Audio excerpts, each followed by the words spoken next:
Эта история поразила меня до глубины души. Если честно, то такого развития событий я не ожидала. В начале сентября ко мне обратились люди, желавшие отдать свою кавказскую овчарку в приют. Подробнее об этом я писала здесь. Вкратце, для тех, кому лень читать ту статью, люди купили чудесного черного щеночка в питомнике, а вот к его воспитанию нормально не подготовились, не проконсультировались со специалистами, не почитали нужную литературу. Ну и, как выяснилось гораздо позже, помощником их был шокер. И вот, как-то раз, со слов хозяев, они чистили кобелю уши, а он прихватил хозяйку за руку. Не сильно, даже не до крови, но этого хватило, чтобы в душе женщины поселился страх, и она не могла даже рядом находиться со своей собакой. В итоге Дирон приехал к нам в приют. Адаптация шла тяжело. Даже когда прошла фаза агрессии, и Дирон потянулся к нам с рабочим, пошел на контакт и стал нам радоваться, все равно в нем чувствовалась эта тоска по дому.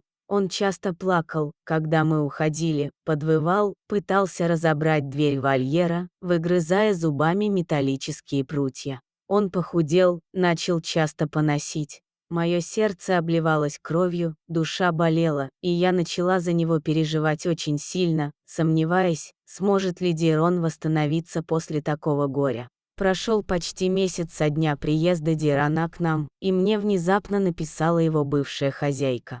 Она плакала, говорила, что они раскаялись, что не могут жить без своего мальчика, что хотят забрать его обратно и готовы приложить все усилия, чтобы наладить с ним отношения. Я призадумалась. С одной стороны, Дирон действительно страдал в приюте, с другой, кто дал бы мне гарантию, что в этот раз люди действительно сделают все правильно и не откажутся повторно от собаки в случае возникновения трудностей, а ведь второго предательства Дирон бы точно не пережил.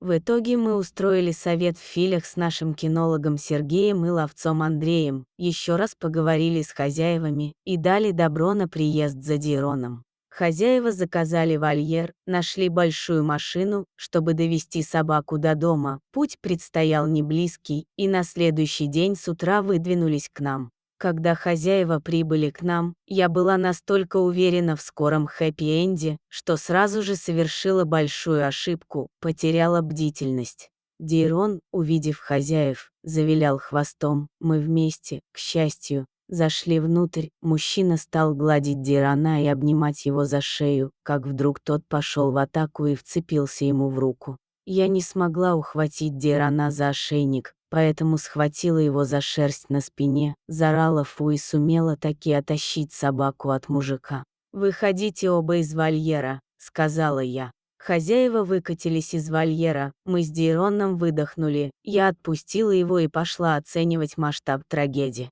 К счастью, на мужчине была добротная кожаная куртка, и рука не пострадала от зубов Дирана. Хозяева пребывали в легком шоке, а я, пытаясь их успокоить, рассказала им историю Ермака. Его тоже сдали в приют хозяева, которые затем раскаялись и быстро вернулись забрать его обратно домой. Вот отрывок из той статьи. Анна приехала на следующее же утро вместе с дочерью Еленой, и мы сразу же пошли к Ермаку. При виде Анны он резко подскочил, подбежал к решетке и зарычал. Я опешила, такой реакции я вообще не ожидала. В голове сразу пронеслась мысль: собаку отдавать им нельзя, он же их ненавидит.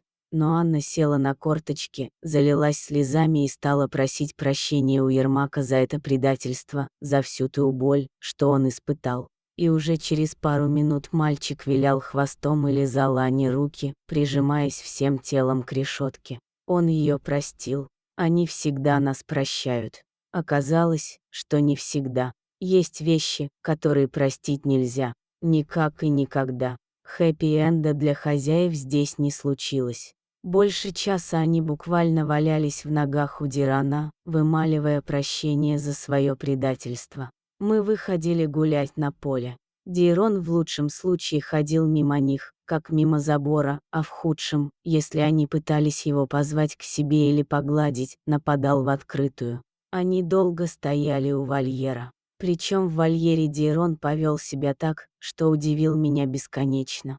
Он игнорировал экс-хозяев и буквально источал любовь ко мне, он постоянно давал мне лапу, лез на ручки, облизывал мне лицо и голову, прижимался к ногам. Ну настолько нетипичное это было для него поведение, обычно Дейрон очень сдержан в своих чувствах, а здесь он как будто показывал хозяевам, что они ему больше не нужны, и как будто просил меня не отдавать его обратно.